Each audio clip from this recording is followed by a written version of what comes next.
سلام يا مغامرين، كيفكن حبايب قلبي؟ إن شاء الله تكونوا جميعا بخير. يا مغامرين، اليوم أنا بمقبرة جدا مرعبة وخطيرة. رح فرجيكم هي المقبرة يا مغامرين، تفرجوا. طبعا هلأ أنا بكنيسة، طلعوا هي الكنيسة، شايفينها؟ شوفوا الكنيسة قديش كبيرة ومرعبة جدا. فهلا رح فرجيكم يا مغامرين أنا بمكان جدا مخيف وكتير مرعب. طلعوا عليه مثل مو شايفين. اليوم رح تعيشوا معي أجواء الرعب داخل ألمانيا. يا مغامرين، أتمنى منكم كلياتكم تدعموني بزر اللايك وتشتركوا بالقناة. اليوم رح تشوفوا مغامرة ما شفتوها أبدا. رح فرجيكم الفرق بين المقابر اللي بتركيا والمقابر اللي هون.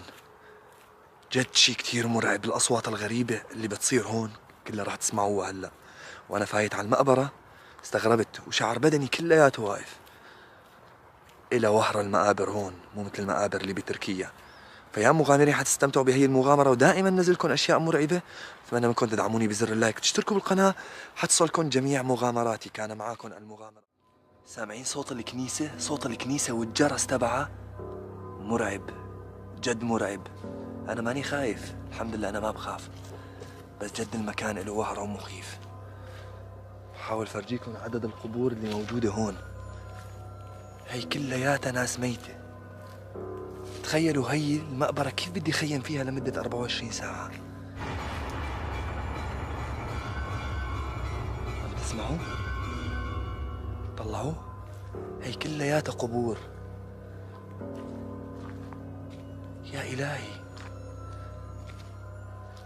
شوفوا لي لهالمنظر.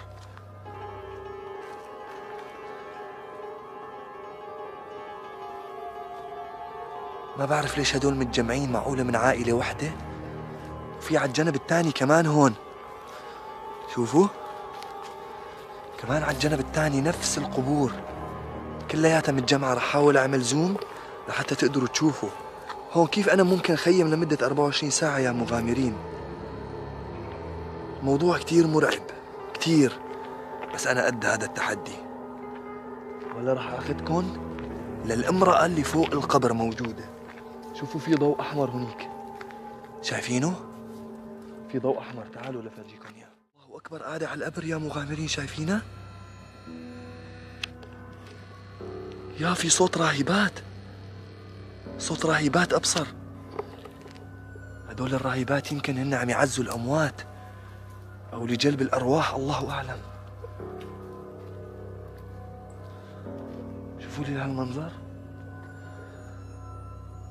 شوفوا هذا الطفل. طلعوا. يا إلهي يا مغامرين، أنا بحياتي ما شفت منظر مقبرة مرعب مثل هالمقبرة هاي، بحياتي ما مر علي.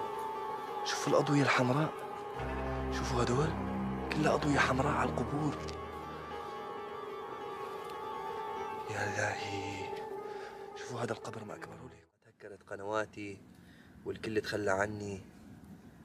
مثل ما بتعرفوا يا مغامرين، كان إلي كتير أصدقاء وكلهم كانوا بيحبوني على أساس إن كانوا هيك بيحبوني. حبيت إني فضفض لكم بهالمقبرة. بعد ما دخل الهاكر الروسي وسرق لي جميع قنواتي اللي الحمد لله قدرت بفضل الله إني استعيدها، أصدقائي كلياتهم تخلوا عني. والشاطر اللي صار مثل ما بيقولوا إذا وقع تكتر سكاكينه.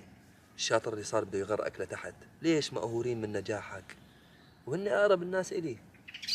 بس الله يسامحهم، بالرغم انه ما ضل لي حدا بهالدنيا. ما بقول غير الحمد لله. حتى لو ضليت وحيد رح اضل صامد، مستحيل اني انكسر.